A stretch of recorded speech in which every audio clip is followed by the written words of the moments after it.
And do you want to run through our SCBC members, Carol? Yep. So here in person, we have Secretary DeMatteis, and logged in virtually, I have Director Cade, Controller General Miller, Sean O'Brien, Chief Justice Seitz, and Tom Bracken. Is there anyone I might be missing? I know that the state treasurer is not able to join. And Secretary Lieutenant Governor, the Insurance Commissioner, And Karen Field and Rogers. Karen Field Rogers are not attending today as well. Well, Carol, We do have a quorum. Okay. We have exactly 6. very good. So we need all 6 of you to stay with us. All right, I will now move to approval of our May 28th minutes. Circulated in advance. Claire, Yeah. I think I just saw a notification in the comments of someone representing the treasurer's office. The name, I missed the name. Yeah, Matt, this is, yeah. Thank you. Thank you, Matt. Thanks for being on. Yeah, Obviously, absolutely. we don't have designees with the voting proxy, but we appreciate you being on. Sounds good. Thank you. Thank you. Any edits to the May 28th minutes? Did get that one edit from Sean O'Brien. It was just the spelling error under the April Fund report. Make that change. Any others? If not, I'll entertain a motion to approve.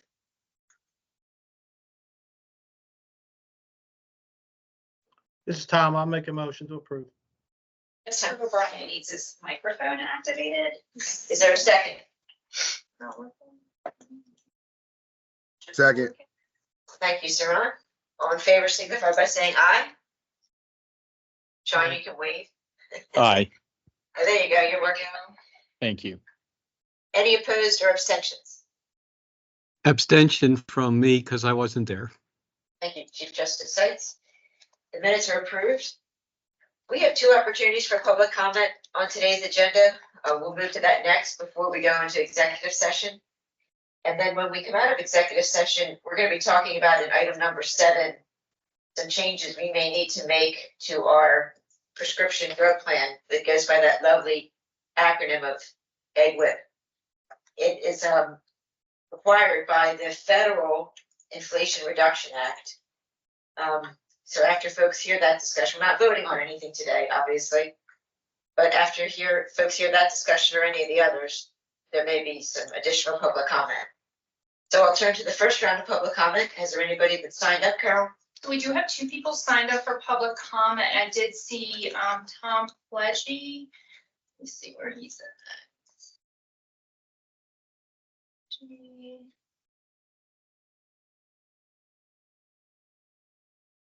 And then we had another one, Julie Gilland, and I don't. Can you know hear me? I can hear you, Hello. Tom. Yeah. Hi. My name is Tom Pledgey, and I'm getting a little backfeed on this audio. My comment to the SCBC members is that I was greatly pleased when reviewing the SCBC website that the following announcement has been posted. Video recordings of the public session of the SCBC, the Financial Subcommittee, and the Health Policy Subcommittee meetings will be available to the public under the Review Meeting Materials section of the webpage. Now, this is excellent. This is a major change from just 2 years ago when I first got involved with requesting information. The SBO leadership wouldn't even acknowledge that tape recordings of the meetings existed. When I filed a FOIA request, the SBO's Attorney General denied the request, and I had to appeal the request directly to the Attorney General, who overturned the department's attorney. Hopefully, this will be a trend toward greater transparency by the SCBC in the future, especially when a new administration will likely bring new leadership to both the DHR and the SBO. Again, thank you for the increased transparency. Thank you.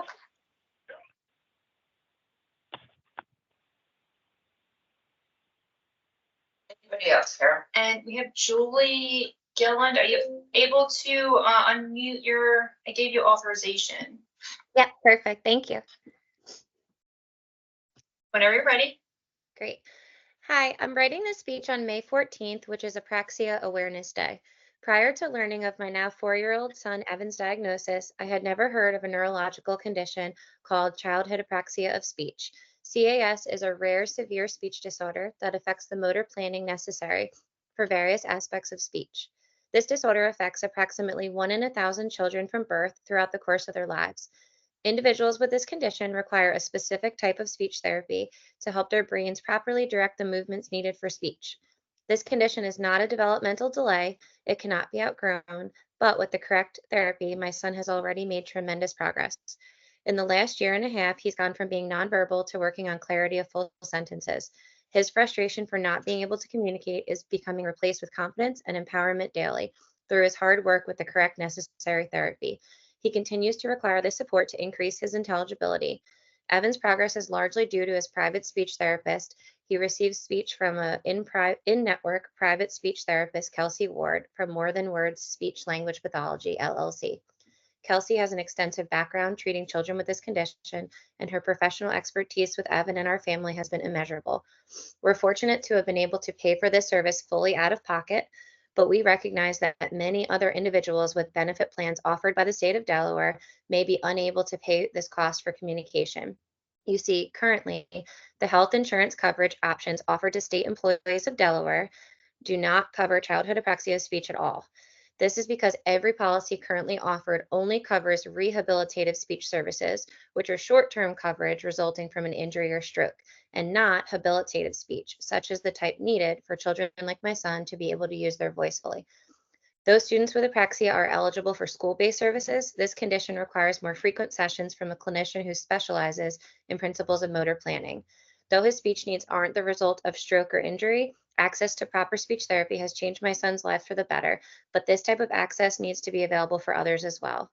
Evan has demonstrated significant improvement thus far in therapy. The specific services Kelsey provides require the skill of a licensed professional, and Evan's condition fully improving is fully dependent upon access to such services. I can't begin to tell you the impact that being able to use his voice and be understood has had on my son's quality of life. And to think that other children are being denied coverage and therefore do not have access to their voice couldn't break my heart more as a parent or a former special education teacher. That's why I urge you to negotiate plans that cover habilitative speech therapy needs. Everyone's voice matters. It's easy to take this truth for granted until you watch a child work so hard at having one every single day. Offering plans that include thorough habilitative speech coverage can correct this injustice that comes when children must be silenced from not having access to crucial support that is needed for well-being and quality of life. I appreciate your consideration and all that you do for the families of state of Delaware employees. Thank you. Thank you. Thank you. Is there anyone else that is logged in virtually, over the phone? Please raise your hand if you would like to make a public comment at this time.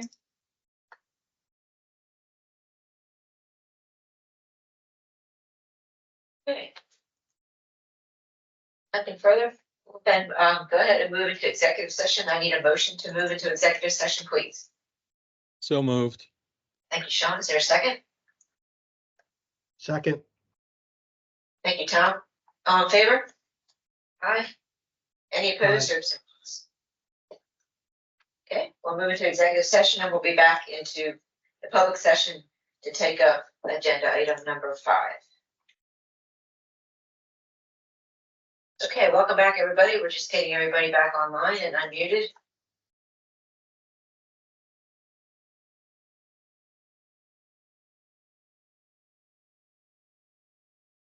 Have a quorum, Carol.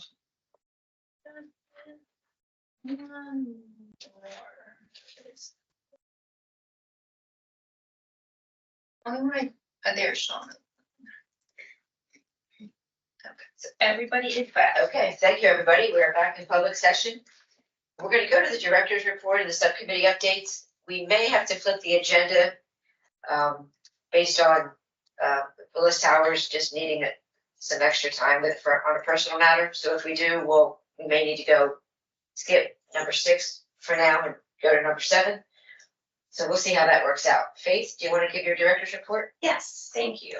All right, I'll start with the June SCBC subcommittee meeting. We actually held a combined meeting of the financial and health policy and planning subcommittees. We are going to be doing the same for July and August, as we have a number of agenda items that pertain to both groups. But during the June 17th meeting, we reviewed the updated group health insurance plan financials, which we will go over this afternoon with the committee. And you actually are getting a slight update from what we presented at last Monday's subcommittee meeting. We also started a discussion on site of care utilization, a specific analysis on that, to really get the subcommittee members to start thinking about and formulating potential recommendations to the full committee later this calendar year that could be adopted for the next plan year. So what we're trying to do here is really take a look at where people are going for services and give consideration to how we may be able to adjust plan design to really encourage use of non-hospital facilities. So again, that was an opening discussion with them. We're going to continue to do a deep dive into that utilization over the next couple of months. We also continued discussions on the request for proposal development for the life insurance RFP that we will be releasing Q1 of 2025. And we continue to discuss some telehealth options that are available through Aetna for group health insurance plan members. No recommendations on any of that coming out of the June meetings. We also provided an introductory discussion on our upcoming request for proposals for health and pharmacy benefit audit services. That RFP is targeted for advertisement during Q3 of calendar year 2024. I'm sorry, Q4 of calendar year 2024. We had a couple of other agenda items that we tabled due to time constraints, specifically just bringing the subcommittees up to speed on the discussions we had with the full committee in May on the Surgery Plus savings analysis. And then also doing a review on some of the programs and services that are emerging in the marketplace around gene and cellular therapy. So both of those topics we will discuss at the July meeting. I wanted to share with the committee that we have recently updated our facts and figures webpage. This is a webpage that contains often requested information on financials, utilization, enrollment in the various benefit programs that are offered to state employees and retirees.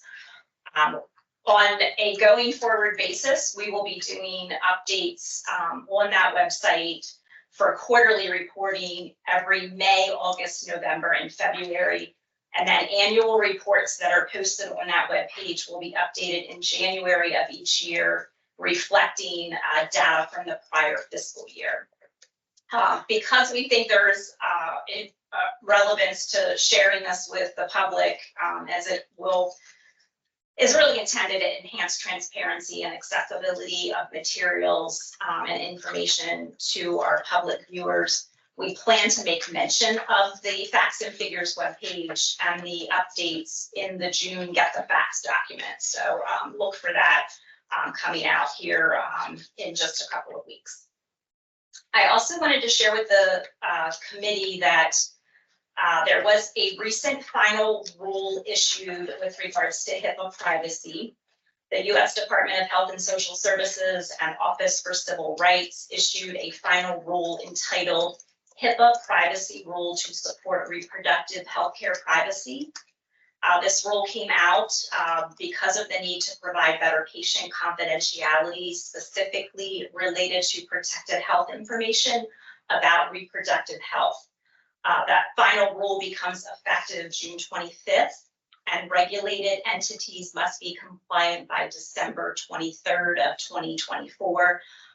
We are currently here in the benefits office reviewing that final rule, and will update the group health insurance plans, HIPAA privacy manual, policies and procedures as needed by that required deadline. Okay. Just a couple of other updates specific to our upcoming plan year, and a notification we received just this past Friday with regards to the MedExpress Delaware locations. MedExpress is an urgent care center that has 5 locations throughout the state of Delaware. We learned on Friday that those locations all closed as of this past Saturday, the 22nd. The reason for the closure is due to an asset acquisition by Go Health Urgent Care, which is the Christiana Care Urgent Care Network. Evidently, they are acquiring the Delaware MedExpress locations. We've learned from Highmark and Aetna that it appears, but we're still confirming that these the locations may open as of 7/1 under the Go Health name. However, we have not been able to confirm if all 5 MedExpress locations will reopen as a Go Health. So as more information is made available on this, we'll certainly, make our plan participants aware. But I just wanted to report that out because that is a little concerning, recognizing urgent care is a site of care that we encourage our members to utilize. As it relates to the Dover area, while the MedExpress location will be closed, as we understand it this week, we are informing members that there are 2 other Dover area urgent care sites. There is a Christiana Care Go Health at Eden Hill. And then there is also the Camden Walk-In, which the Camden Walk-In is not listed under Highmark as an urgent care facility. It's actually credentialed as a primary care practice. However, they do allow walk-in services. So that's another option for our members during this transition. I want to pause there. Any questions, particularly with regards to that MedExpress announcement? Always comes on a Friday. Yeah. All right. Just quickly, 2024 open enrollment updates. We will provide a full recording of plan enrollment changes at the July meeting. With regards to contracting and amendments effective July 1st, contracts for Hartford and Surgery Plus, which will be effective July 1, are still in negotiations, with outstanding items mostly being related to the Department of Technology and Information, their governing cloud services and data usage terms and conditions. We are actively engaged with both DTI and DHR's Deputy Attorney Generals, as well as the vendors on these outstanding items. But we don't anticipate that we're at risk for finishing those up by Monday. Amendments and renewals, with the exception of CDS, are all awaiting final signature by our vendors. So they are finished for all of our other benefit programs. With regards to CDS, we have a few outstanding items with regards to the amendment, but we expect to be able to complete those as well before the end of the week. Quickly regarding RFPs, our final flexible spending account program, pre-tax commuter and COBRA RFP was delivered to the OMB Government Support Services on June 18th. That is scheduled for advertisement on July 8th. Employee Assistance Program and Accident and Critical Illness RFPs are on track to submit as well to Government Support Services by next Monday, July 1st. They will both advertise on July 15th. So if I have subcommittee members who are interested in seeing final copies of those RFPs before they go live, please contact me directly. I'm happy to provide that information to you. And then Lastly, we will also provide a full report out to the committee at the July meeting on legislation that has passed by the end of the session, and which specifically impacts the SEBC and or the group health insurance plan. Just at present, I think probably the most closely watched bills would be a package of SEBC retiree healthcare benefits advisory subcommittee bills, which have passed in both chambers. The exception being House Bill 330, which is the other post-employment benefits pre-funding bill. HB 330 is scheduled, it's out of the House. It is scheduled before Senate Executive this Wednesday, the 26th at 1 p.m. Any questions from committee members before we continue? Thank you. All right, Brian, do you need more time? Hi, Secretary DeMatteis. No, I think we can jump in. My apologies to everyone. I'm expecting an urgent phone call that I thought would have happened already, but it hasn't. So let's jump into the financials. If I have to drop, I apologize. We can pivot to the Inflation Reduction Act and then come back to the financials if we haven't gone through it at all. Okay, let's do that. Why don't I share so I can just sort of control the flow of the presentation. And as Faith alluded to in the director's report, the full year FY24 forecast results are slightly different from what we presented last week to the subcommittees, in that we've updated everything based on all of the invoices we've gotten from the carriers through last Friday. So we're just about as close to full FY24 claims experience as we can get. We have one more Highmark invoice, one more Aetna invoice, and one more Surgery Plus invoice to come in that will hit the fund in June. And then anything else that might hit the fund in June, we still don't know yet relative to premium contributions and other revenues, although premium contributions have been coming in pretty close to where we've been forecasting. So have other revenues, with the exception of we're due a coverage gap discount payment, which can somewhat be a little bit volatile. So we're not sure there. So you can almost view the FY24 results as fairly close to being final. Having said that, May results came in just under $9 million in a deficit to budget, predominantly driven by claims coming in much higher than expected due to the clearing out of the backlog from the Change Healthcare cyber attack.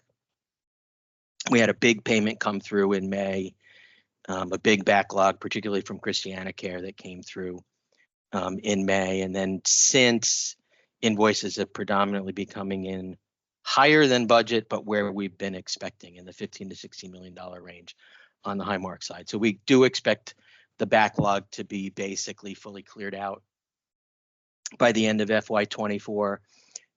For May, premium contributions came in about $1.5 million better than budget.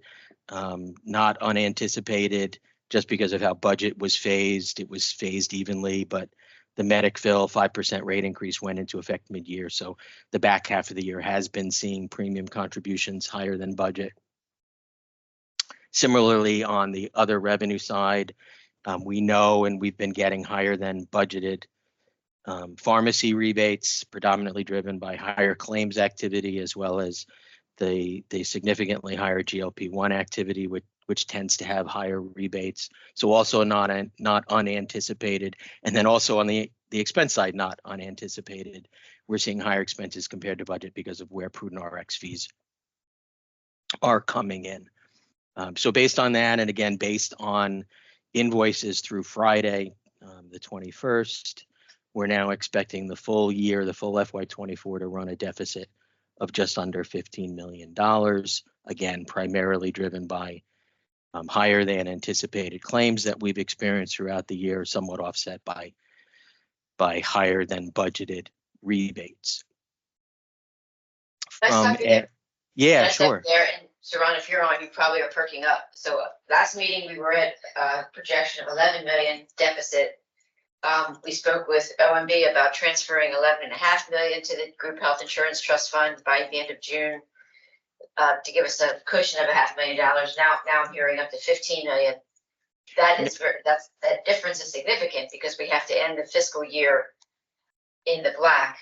Secretary DeMatteis, it's actually not. So the $15 million, the 14.8 is the experience of FY24 in a silo, so to speak. There was a positive cash balance expected of 2.8 million.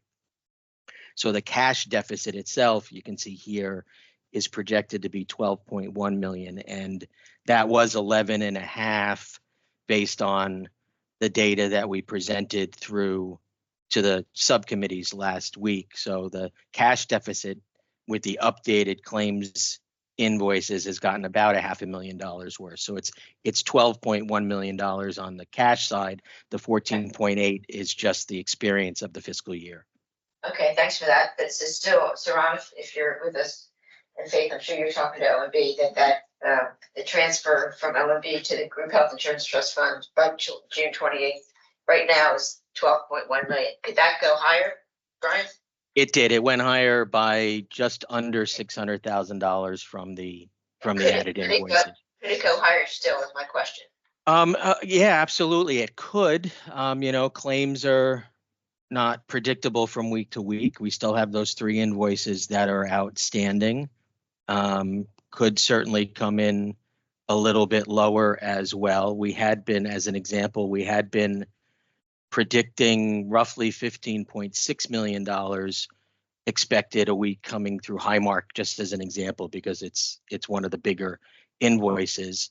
One of the weeks was actually only $13 million, but one was just under 15.6, one was just over 15.6. So it could go up or down from a claim standpoint, $200,000, $300,000, $400,000. I think the bigger piece that we don't know yet is also the other revenue side. So in the month of June, where are we getting other revenue? We're getting other revenues from almost exclusively from out of the EGWP, and the direct subsidy has been fairly flat and stable, give or take a couple of $1,000s. The reinsurance payment's been relatively flat and stable. It's not a rebate month, so we don't have to worry about that. But this is the one piece right here. We're due a coverage gap discount payment where we had budgeted and expected $4.6 million. They've actually been coming in lower than budgeted. Doesn't necessarily mean that this quarterly payment will also come in lower than budgeted, but it is certainly possible. It's the lowest payment of all because it's really Q1's payment for calendar 2024, even though it's Q4 of FY24. But that's possible, and that's something we don't know. Randall, I don't know if you're on the phone, if you have any insights at all into what we expect Q1 24's coverage cap discount payment to be. And if Randall's not on the phone, maybe that's something we can ask him when he jumps on to present the EGWP/Inflation Reduction Act. But yes, it is possible. Oh, sorry, Brian. I am here. I would have to follow up on that number, though. I can see Okay. what we can get in terms of a projection for you. Yeah, please, let's see what we can find out. I'm not sure exactly when the payment comes in this month. We're almost to the end of the month, so hopefully it's something that we can get a more concrete number around. Just bring us up to date on Change Health. I know we think we're going to be up to date on all of the backlog by the end of this fiscal year. But manage your expectations. Could that Yeah. Yeah. So when we started how the lag was happening, we had assumed that based on the period in March into April where the invoices had gone to, and this mostly affected Highmark, although it affected Aetna somewhat. We estimated about a $30 million backlog. Based on the way invoices were starting to uptick after April, we thought it was going to go into FY25, but then a really big chunk hit. I know it's very small print, but you can see back on the May 21st invoice, That invoice was $22 million, so it was almost $10 million greater than what our historical run rate had been. And then the invoices again reverted back into the $15 to $15.5 million range, which just based on straight math would mean that for all intents and purposes, the backlog is cleared out, based on next week's invoice. Again, we don't know 100% for sure, because I don't know that there's any way to determine explicitly what the backlog actually was, because again, claims go up and down based on experience. But based on the data we've gotten and the historical data, it certainly does look like it will be completely cleared out by the end of FY24. Hey, Brian, this is Randall. Able to Yeah. confirm that coverage gap Q1 2024 payment was actually triggered on Friday, 5.2 million. So that's good. That helps us. That's a $700,000 number to the positive. So that's some good news, and gives us some cushion for claims to potentially come in a little bit higher than certainly budgeted, and may even get us back to the 11.5 million. I mean, we get the Highmark invoice. I think it's tomorrow. Yeah, the 25th. So we'll know the last Highmark invoice tomorrow, and then the last Aetna invoice we should know on Friday. So by the end of the week, we should know all of the claims amounts. And to Randall's point, the coverage gap discount payment came in significantly higher than we expected, which is a good thing. So it looks like we're running somewhere between $11 and $12 million, which will meaning a final number. Brian and Secretary DeMatteis, specific to SBO's discussions, they are ongoing with OMB. We are planning to transfer what was 11.5 million is the projected deficit as of last week, but we have contingency plans in place and are working closely with Division of Accounting to transfer additional funds as needed, particularly as we will have systems down during fiscal year startup. We've got a process in place to do that manually. Our invoices to CVS, Surgery Plus, Highmark, and Aetna are considered critical pays. So when those come in during fiscal year shutdown, we still process those payments, and we'll still have a way to get funds into the account if needed during that time frame. And we'll get updated results back immediately after we get that final invoice, so we know we have a final picture before the fund report is able to be issued. We'll still have final claims data. So we'll keep an eye out urgently for those invoices to come in this week. Yep. We talked about premium revenues being a little bit higher for the year. We expect premium contribution revenues to be about 3% better than budget, predominantly just due to enrollment a little bit higher than was expected. Again, we continue to summarize the premium revenues and now the claims experienced by the different cohorts: active employees, pre-65 retirees, and Medicare eligible retirees. May was a rebate month, so as you saw in the executive summary, rebate revenues were higher than budget. That's a consistent pattern that we've seen, and it's the pattern that we've rebaked into the forecast, so it's already in the results that we were anticipating from a rebate standpoint. And again, to Randall's point, the $4.6 million budgeted coverage gap discount payment's actually $5.2 million, so roughly $600,000 to the positive.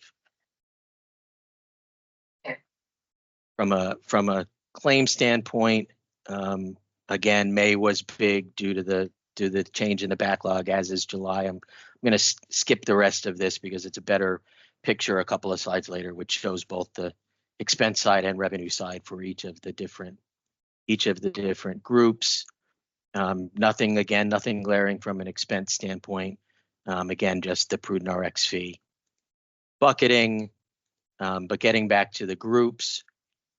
So for what we're currently expecting for the full year, we're expecting that active employees will run at a 108% loss ratio, or a $65 million deficit, meaning premium contributions and other revenues minus claims and expenses.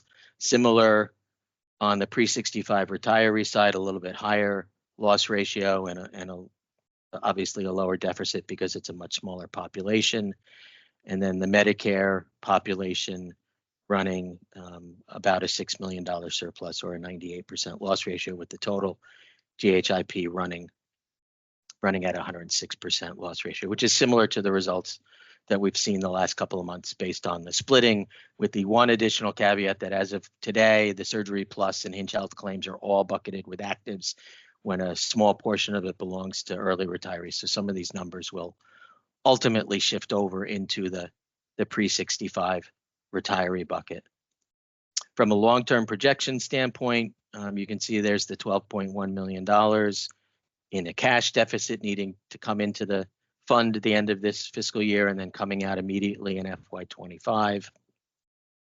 And then the other important thing that we've talked about is if you look down at the ending cash balance reserve going from ultimately zero at the end of this year to $82 million and then almost doubling going forward based on the minimum reserves also doubling. That's because at the end of FY25, we're building at a 2% minimum reserve. Although we wanted to ultimately get to 4, we started at 2 for FY25 to not have the 27% rate action be even higher than 27%, but then we jump up to 4% in the subsequent years, and all other things projected as expected with the baseline trend assumption that we're using today. I know we have further discussions about the trend assumption at later meetings that might have some upticks to those assumptions, and the assumption that the Change Healthcare cyber attack is all cleaned out. That would mean that if we had flat 1.5% rate actions for the next 3 years, that would ultimately get us to that $0 liability after that 4% reserve. So it's almost like it's a smoothing over the next few years, again, without any volatility and experience, and without, very key important, without any updates to the trend assumption, which I know we're initially recommending an uptick in both the pre-65 medical and all pharmacy and the post-65 medical. So may eat into that sum and change our future rate action assumptions going forward. And as with all of our projections, they don't currently assume any pending legislation that might have an impact on claim expenses. And then lastly, there were some follow-ups from last month's meeting, particularly about the Change Healthcare backlog. There was a question relative to whether or not the backlog was on the provider side or on the carrier side. We suspected at the time that it was the provider side because they need to submit for reimbursement, and then Highmark just substantiated that belief that yes, it is predominantly on the provider side. We're continuing to look into rebates by class to see what type of information we're able to share on the prescription drug side. And then there was a request to provide a combined summary of prescription drug claim experience and rebate experience side by side so that we could see changes in gross cost versus changes in net cost after rebates. So that's what this table is here. We'll continue to provide this table on an ongoing basis, but you can see both on the commercial side and the AgWeb side, rebates have gone up by a higher percentage than gross claims have gone up, somewhat dampening the year-over-year growth in net claims.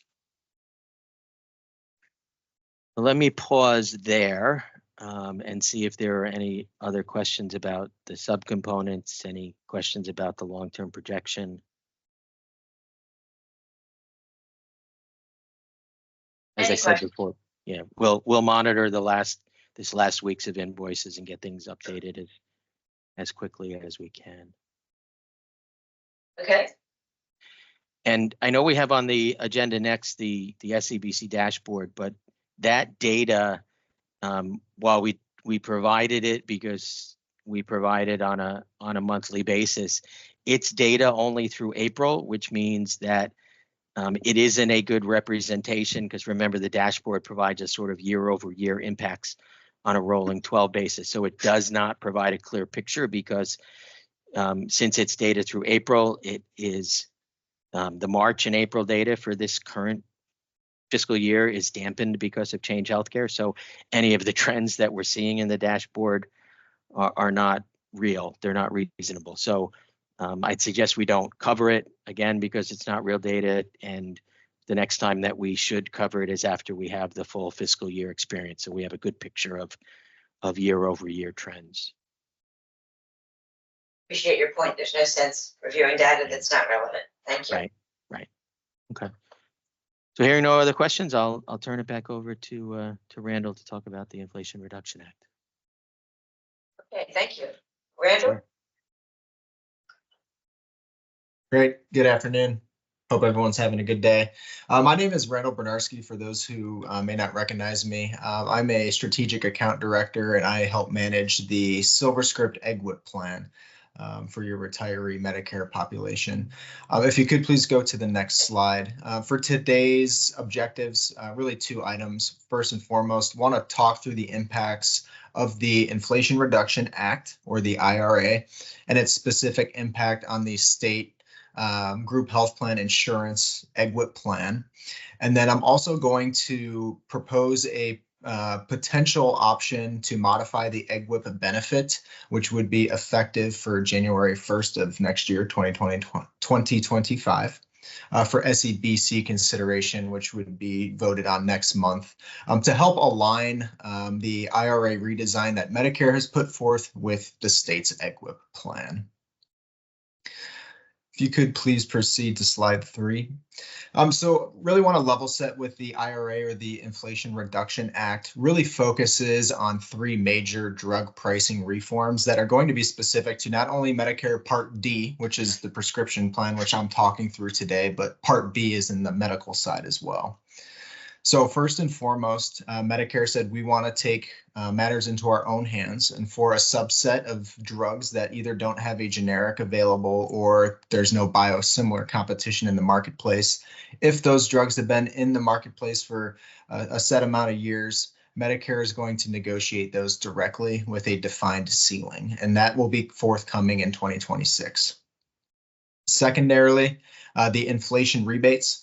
So Medicare says for drugs covered under Part B, again, which is the medical side, and Part D, which is the prescription side, if manufacturers are going to raise the price of the drug past a specific growth rate of inflation, the pharmaceutical manufacturer is going to owe a penalty or a fine, which Medicare is calling a rebate, that will be paid from the manufacturer themselves directly to Medicare. Now, I don't want you to get confused with the brand rebates that you receive based on utilization. This is really between the pharmaceutical manufacturer and Medicare themselves. And then finally, the third impact to the IRA in our prescription plans on the Medicare side is going to be the Part D redesign. So Medicare is introducing a $2,000 out-of-pocket maximum, and they're kind of rearranging the funding mechanisms of EGWP plans as a whole, which as an industry, we're seeing more plan liability associated with it, but thankfully, luckily for the state of Delaware, this actually turns out pretty favorable for you all. So those redesigned benefits started here in 2024 with the implementation of $0 Part D vaccines for the retirees, along with $35 caps on insulin. But starting in 2025 is where we see the vast redesign of the Part D benefit, which we'll walk through on the next slide. So, actually, before we look at a visual, I want to level set and make sure everyone has a good understanding of what the standard Part D benefit is and how that compares to the GHIP's EGWP plan, because they're both Part D plans, but they are vastly different. So a standard Part D benefit is the leanest plan design that a plan can offer that meets Medicare requirements to be considered a Part D drug plan. Okay, so this is more so commonly found in the individual marketplace. So not for individuals such as your retirees who have access to group healthcare Once they're retired, this is for those individuals who have to go out on the individual market and shop their own plans. So those plans are not as rich as your EGWP plan. They only cover Medicare Part D eligible medications. So not as robust a benefit compared to the EGWP. So for 2025, Medicare said, we are going to revamp what this standard defined benefit looks like. And we'll get a visual on the next slide, but to high level it, we're going to be Medicare is reducing the standard benefit from a 4-phase setup to a 3-phase setup. So with that, there's still going to be a deductible phase. There's going to be a new standard coverage phase, and then the catastrophic phase is still going to be here. So currently today, if a member hits $8,000 true out-of-pocket costs, they'll enter that final catastrophic phase. However, for 2025, that number is being reduced down to 2,000. So again, we'll get a visual on the next page, but I do want to talk through the GHIP's EGWP. So again, much richer than what we're used to seeing on the individual marketplace. Not only are you covering the same Part D eligible medications, but you're also offering enhanced coverage of what we call wrap drugs to give more of a benefit. So an example of a wrap drug would be diabetic supplies or medications that fall under prescription cough and cold. Those are prime examples of additional drug coverage that you offer in your EGWP that you would not see in a standard defined benefit. Also, I had talked about a $590 deductible in the standard defined benefit, but the state of Delaware does not have a deductible. So that again is a member enhancement. And a final member enhancement that you all have is flat dollar copays compared to co-insurances that we generally see in the open marketplace and on that standard Part D benefit plan. So I hope you get from this slide, your plan is much richer, much more robust for your retirees compared to that standard defined benefit. So the next slide is going to walk us through where we are today in 2024 when looking at that standard defined benefit, and then what the IRA has updated it to starting for 2025. So there are a very busy slide, I will admit that, but I think it gives a good visual, and I'll kind of walk us through here the changes from 24 to 25. So on the far left side of the screen, you can see that there are 4 phases here in 2024, the deductible phase, the initial coverage phase, the coverage gap, and then that catastrophic phase. And if you jump to the right, under 2025, we're moving to that 3-phase setup that I talked through, just the deductible, a little bit of a rebrand in the standard coverage phase, and then that catastrophic phase will still be the the final phase of the Medicare benefit. Now, the other big change here is what you're going to see in red. So currently in 2024, it takes a member spending $8,000 troop or true out of pocket to reach the 4th and final catastrophic phase, where member copays changed to $0 for Med D eligible medications. And you can see highlighted in yellow, the state of Delaware would be responsible for paying 20% of the claims in this zone of Medicare, with 80% reimbursement coming from Medicare. Switch gears over to 2025, you can see that threshold in red is being dramatically reduced to $2,000 true out of pocket. So that means members will spend a lot less to reach that final phase, that catastrophic phase. And in that catastrophic phase, you'll see that the percentage of the claims that the state is going to need to cover is jumping up to 60% from 20%. So very vast changes. Medicare has not changed the Part D benefit like this since inception when it came into play in 2006. So pretty dramatic changes here. But again, I want to reiterate for the state of Delaware, because you already have a customized $2,100 out-of-pocket maximum on your WRAP plan, which is a part of the EGWP, your plan is essentially being insulated from the dramatic increases in costs that we're seeing in the EGWP marketplace. So it actually ends up being a net positive for you all. There's going to be various buckets of funding that are going to decrease from Medicare, but other pockets of money coming in from Medicare are going to substantially increase. So as a whole, the IRA Act is actually going to pay some benefits for the state of Delaware. Randall, break that down for us. Go back. Yes. There's some buckets that are going to cost the state more. I shouldn't say cost. I shouldn't say cost you more. There's various monies coming in from Medicare to help support the EGWP plan. So there's something called direct subsidy, which is a per member per month set amount that Medicare is giving you to help support the plan. And then there's that catastrophic phase, that reinsurance, which is given on a monthly basis. So here in 2024, you can see that you're getting 80% refund for claims that process in the catastrophic phase. And then in 2025, you're only going to be getting 40% refund.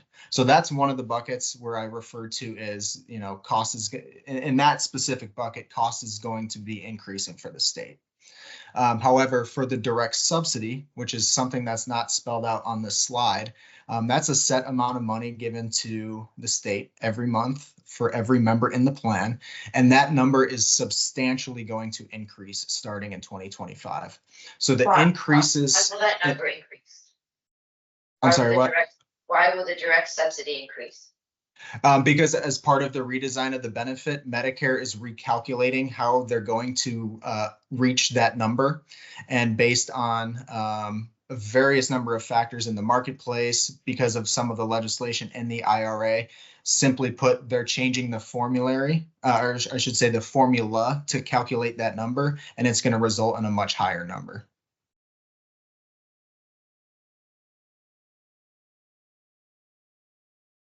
And this is something that I work very closely with Brian from Willis Towers Watson on a regular basis, making sure that when we are doing our projections, we're accounting for all these various changes in the funding mechanisms. Randall, you're actually with CVS, right? Correct. Yes.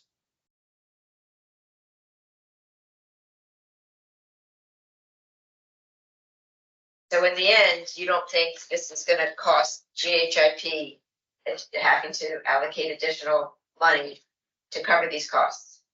Correct. So based on the projections that we modeled, the increases in costs from 24 to 25 are actually, they're going up slightly, but the IRA impact is actually helping keep the costs down. So if the IRA wasn't being implemented here for 2025, if all these changes weren't happening, we would expect your costs to go up even higher. So it's helping insulate the projected increase in costs. Is this specifically related to the 10 drugs a year that they have to review? That good question. That is a very small piece of the puzzle. There are a multitude of areas that we are making projections and assumptions on based on the legislation, but that is one piece of the puzzle in terms of the projections.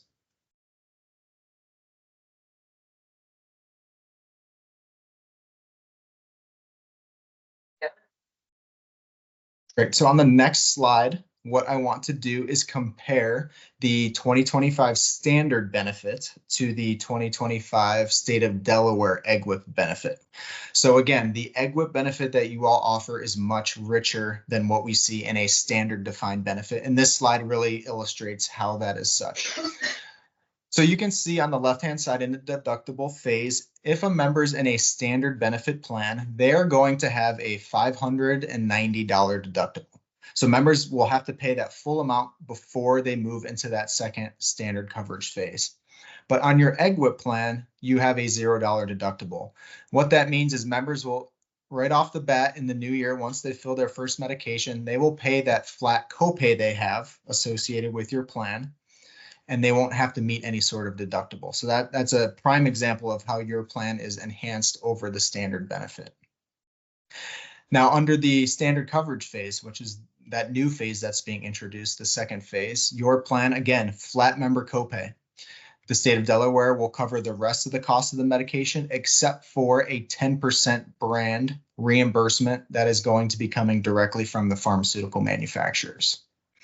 And again, this is a member enhancement compared to the standard benefit. As you can see, members in a standard defined plan would have to pay 25% of the cost of the medication. So your flat dollar member copay is much richer than what they would find elsewhere. And then again, just want to reiterate that catastrophic phase, introducing that new $2,000 troop or true out of pocket.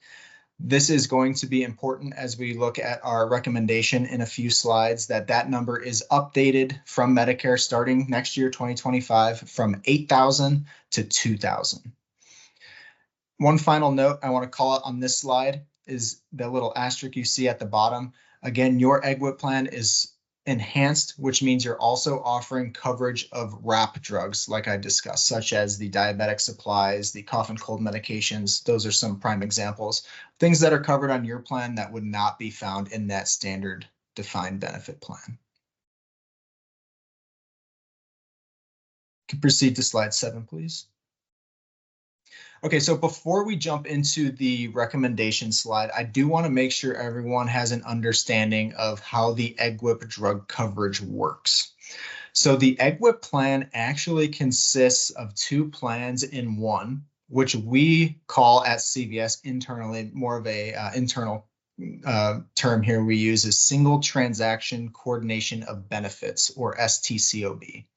And what this means is when a member goes to the pharmacy, they hand the pharmacist the SilverScript ID card, and it will adjudicate one single member cost share. It's really a behind the scenes 2 plans in one, but that claim will bump up against the EGWP Medicare primary drug coverage, and then it'll also bump up against this wrap plan or enhanced coverage. But again, only one copay is adjudicated for the member.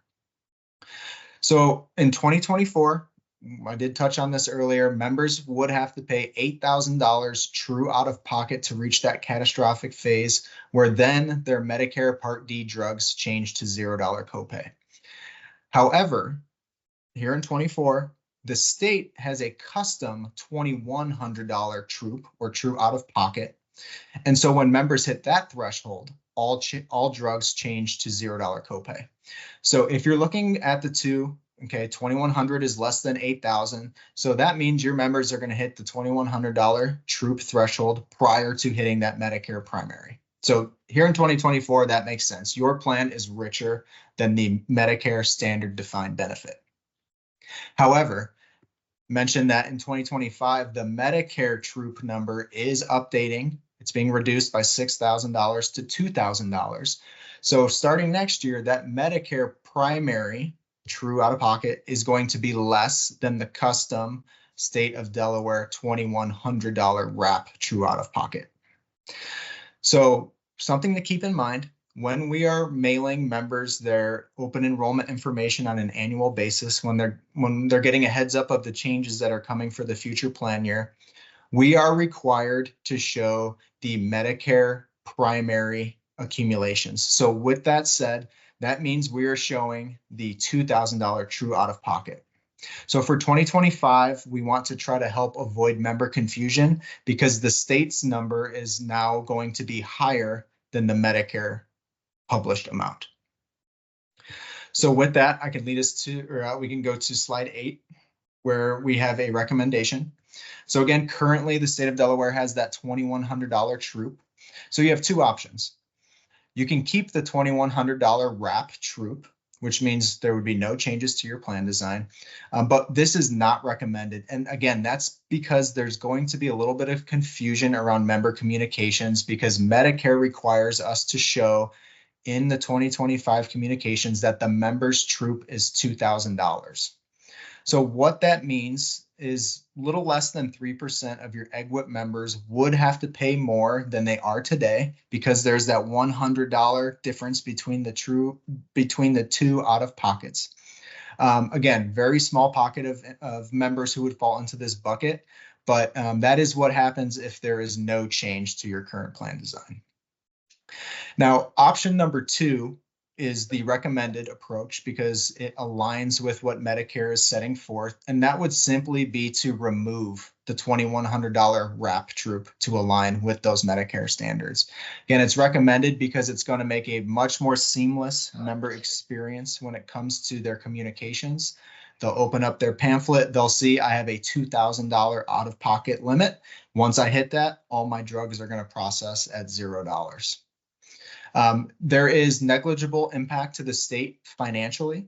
This is because our projections show that it's less than 25 cents per member per month. And when it's something that low, we don't like to assign actuarial value to it because it is such a low number. Sean, I see you have a question. Yeah, thank you. So my understanding is the Medicare $2,000 troop is going to be adjusted annually for changes in per capita Part D spending. Is that right? It's possible. So that the $2,000 troop is what is set for 2025. That's what we Okay. know at this point in today. It could, in theory, change in the future, but for 2025, it is set at 2,000. Okay, so well, if drug prices continue to go as they have, I probably will increase. So are you recommending that we set it at the Medicare level and that it go up, or I don't know if it can go down, but it change with the Medicare level each year? So I don't know that I would recommend at this point saying that, because next year when we have more claim data and if projections change, then it might not be negligible. So I'm not comfortable committing to that right now. But look, I will commit to every year that is something we would want to evaluate, most certainly. But at this point for 2025, we do recommend basically removing your $2,100 wrap troop, or and another way to look at it is just simply aligning it to the Medicare 2,000 amount. Okay, so I mean, let me put it a different way. What you're recommending is setting it at $2,000, the troop at $2,000, not attaching it to whatever happens to the Medicare Part D troop. Yes. So we would have to make a decision in the future to change it from 2,000 if we wanted. If that's the route you wanted to go. Oh, Yeah, okay. you can look at it a couple of different ways, but that would Okay. all lead to the same seamless member experience. Okay, thank you. Okay, so what we're gonna need to do then next month is vote on which option. Just notifying SCBC members in advance. I think I'm leaning towards option 2. Particularly, unless we get some information that the impact to the state is something north of negligible. But that just seems like the right thing to do. Other comments? Questions? Great. And then I had one more slide to review today, if I can have maybe 5 more minutes. Great, thank you. So the Medicare Prescription Payment Plan, also known as M3P, this is just an FYI. It's something that's being mandated by Medicare. There's no decision needed here, but I did want to walk through the MP3 program just so everybody is aware. So starting for 1/1/2025, Medicare is introducing this new program where they're going to allow members to spread their out-of-pocket costs over the course of a calendar plan year. So let me give you an example. So let's say a member goes to the pharmacy in January and they fill their first drug and it's, say, a $50 copay. Instead of paying the $50 copay at the point of sale, the member is going to receive a monthly bill from SilverScript that would be for the remaining months in the calendar year. So because that drug was being filled in January, we would divide that by the 11 remaining months, and that member would then receive a bill from SilverScript for that amount for the rest of the year. Now, as they fill more medications throughout the course of the year, obviously that number that they owe on a monthly basis is going to change. So this program does require members to actually opt in. This is not going to be automatic enrollment from a membership perspective. Because your plan is so rich, and this is really more so geared towards those individuals and those standard Part D plans that I talked through, we don't anticipate a lot of EGWP members actually enrolling because you have flat dollar copays. So we're currently projecting about 6% of EGWP members would be likely to enroll into this program for 2025. Now, if we take 6% of your population, that's roughly 1,700 members. And there is going. Randall, Yes. quick. So you said 6% of our members. That's our projected estimate for those who will opt into the program. And why Because they don't have our prescription drug plan? No, so this is in conjunction with SilverScript. So they're going to remain in SilverScript. It's simply a program that Medicare put forth to try to help members spread their out-of-pocket costs over the course of the year instead of paying, that set amount at the point of sale at the pharmacy. Angela, it's Faith. Is that 6% estimate based on like your entire EGWIP book of business, or specific to the state of Delaware, keeping in mind we have a very different plan design, right? Like, I don't see our members having significant out-of-pocket costs that they would need this payment plan.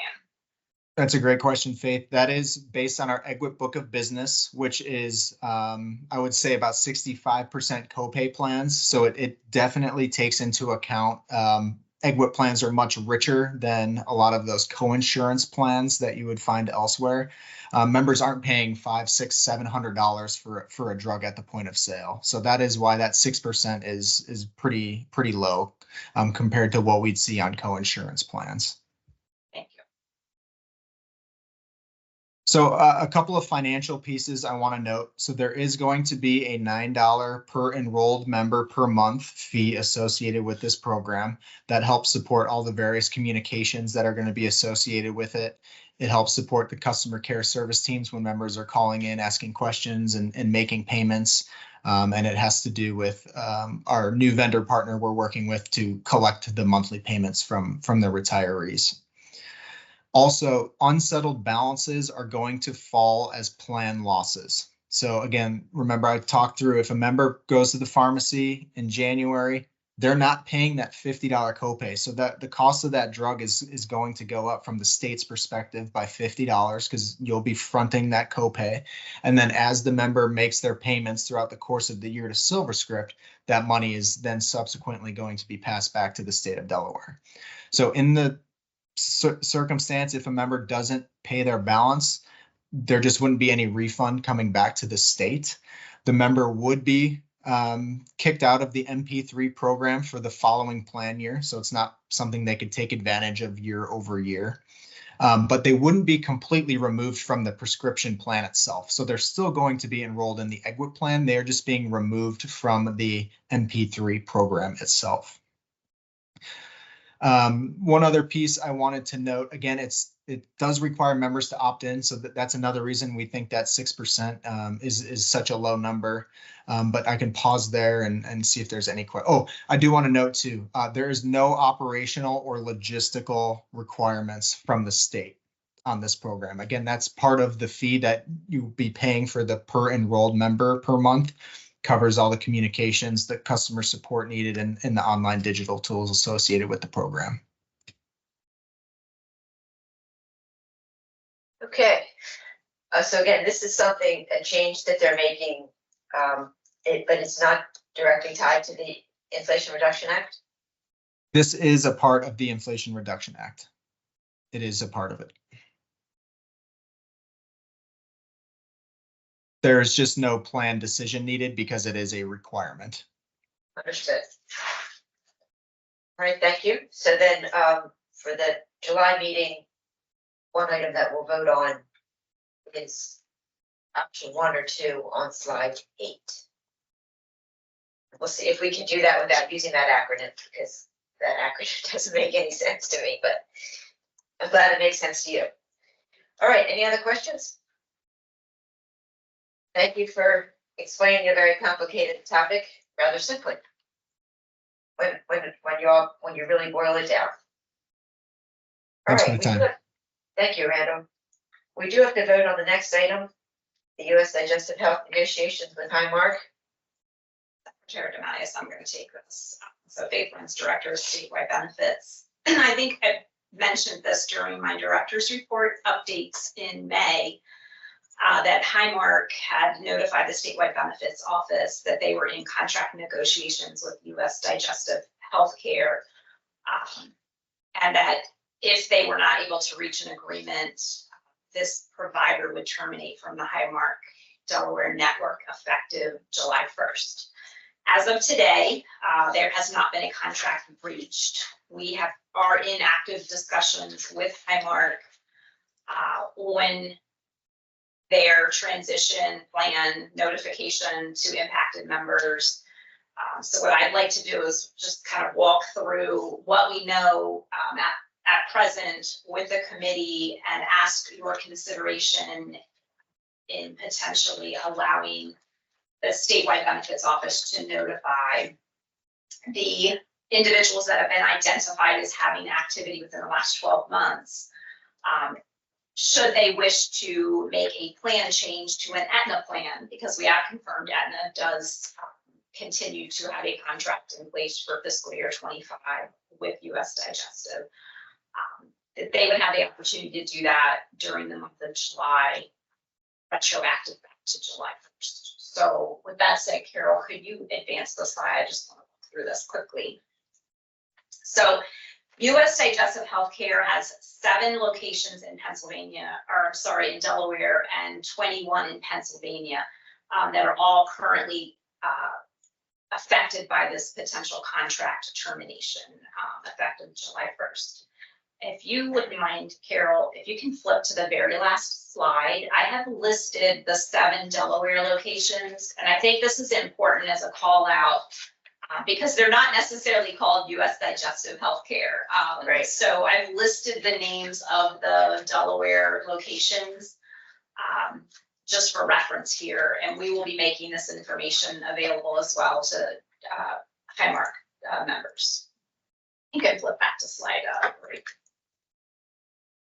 Actually, Jacqueline. Oh, it's Jacqueline. Thank you, Jacqueline. Could you flip back to slide 3, please? Okay. We did receive last week a member impact report from Highmark. There are currently 2,754 group health insurance plan Highmark Delaware members who have been seen at one of those terminating provider sites within the last 12 months. Next slide, please. So again, we've been in discussions with Highmark. They are currently making additional outreach through mailings and outbound calls should negotiations fail to result in a contract. They have already started some of this outbound call and contact, prioritizing members with the greatest amount of utilization at those terminating provider sites. So they're proactively doing that in the event that there is no contract reached by Sunday. In addition, they have done some coaching with their member services. So member services is equipped and prepared to answer any questions coming in from Highmark Delaware, State of Delaware, or other book of business members specific to continuity of care and transition of care questions. They are assisting as well in helping impacted members to find alternative network providers, and as well are warm transferring to their member engagement guides for case management assistance for complex cases. Next slide.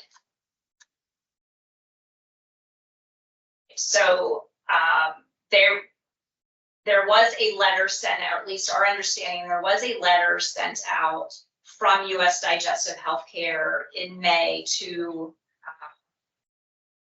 members to notify them proactively that they were terminating the Highmark Delaware network effective July 1st. Highmark subsequently also sent a letter out to those members, again, that they've identified with utilization in the last 12 months. On June 1st, they dropped that letter to members. So our understanding is the member impact reporting that we've received from Highmark largely aligns to the letters and the individuals that received those letters from Highmark in early June. But what we're asking for your consideration here today, just recognizing this is a significant impact to group health insurance plan members. So what we would like to do is communicate this week to group health insurance plan HR offices and benefit representatives, and then as well to impacted Highmark Delaware group health insurance plan members of one, first and foremost, the importance of them contacting Highmark for assistance and to discuss options. If they are not satisfied with the options and alternatives presented to them by Highmark, what we'd like your permission to do is to allow those members, and again, it would only be members that have this utilization within that 12-month time frame, offer them the option of a one-time special enrollment plan change from Highmark to Aetna. We would be allowing these individuals to do that through their HR benefit offices during the month of July. Anyone who chooses this option would have their change retroactively done back to July 1st. So that could result in some reprocessing of claims for individuals who might incur services through Highmark before they actually have that change retroactive back to July 1. So we'd have to work through that. They'd have to be resubmitted to Aetna. Along with this, it would be our recommendation. This would be a special enrollment opportunity. The committee does have the ability to do that as a self-insured plan, but we would not advise allowing these individuals to move back to Highmark should a contract be reached during the plan year, unless they experience a qualifying event during the plan year in accordance with our eligibility and enrollment rules. Keeping in mind, they would obviously have the opportunity each year during annual open enrollment to move back to a Highmark plan as well, should a contract be reached at a later date. So I want to pause there to take questions, concerns. Again, this is something that we are hoping to do over the next week. So we're voting on allowing a special open enrollment for members impacted by this breakdown in negotiations between Highmark and U.S. Digestive Health. Yes, yes. And Jacqueline, if you could advance just one more slide and kind of lay this out. Thank you.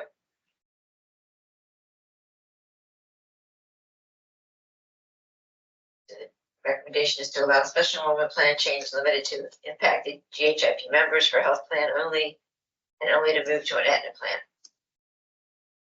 Correct. And again, we have confirmed with Aetna that all of these locations are currently in and remaining in the Aetna network for the fiscal year 25 plan year. Okay, the move to Aetna would be irrevocable unless the employee or retiree experiences a separate qualifying event during the plan year. Okay, that's pretty straightforward. Any questions? Sean? Yeah, I'm just curious, what kind of assistance would you be able to provide those participants in figuring out what other kind of potential disruption there is to their existing list of providers should they change from one plan to the other? Because folks may also have other providers who may or may not be in network with Aetna. So I wouldn't want people to regret the decision after the fact when they find out perhaps somebody's not in the network who they were also seeing. Yeah, Sean, that's a great call out. And I think what I would suggest we do is, as part of our communications and outreach to these impacted members, that we draw their attention to that very possibility, right? That they are going to need to do their homework before they make the decision, and perhaps contact Aetna member services as well to verify other providers and ensure that they also are in the network. Okay, Before they thank make you. that change. Yeah. I mean, I really don't, to be honest, I don't anticipate there will be a significant number of our members who will elect this option. But we don't have any way of knowing the degree to which they might be under care with these providers. We do have at least one member who's been in contact with the benefits office who has a serious GI diagnosis and is in active treatment and, but is also very, engaged in their own healthcare and really, I think that's what's going to be key here. I mean, if an individual is being treated for a condition, we recognize they're probably not going to want to change providers, and those will be the folks most likely that would take advantage of this. The majority of the folks that are probably on that impact list are individuals that are just getting a standard preventive colonoscopy. They probably won't even need care for another 5 to 10 years, depending on, what the preventive schedule guidelines are for colonoscopy exams. Do we still have a quorum? We still have a moment. Okay. Double check one more time. All right. Any further discussion? If not, I'll entertain a motion to approve the GHIP recommendation as stated on our screen. So moved. Thank you, Sean. Is there a second?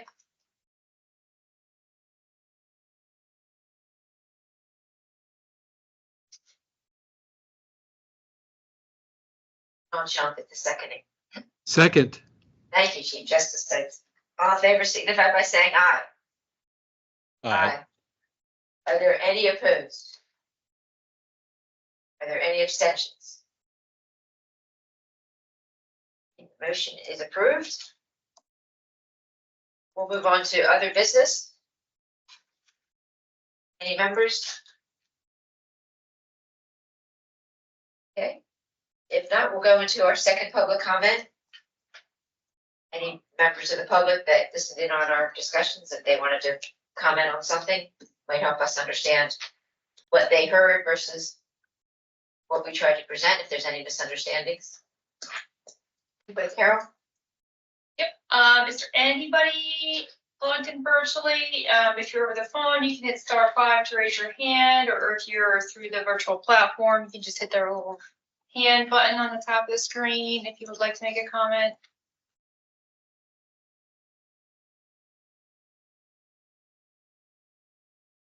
Okay. Not seeing anything. All right. Our next meeting is Monday, July 22nd. Looks another hands raised. Nope. Okay, then I will entertain a motion to adjourn. So moved. So moved. Second.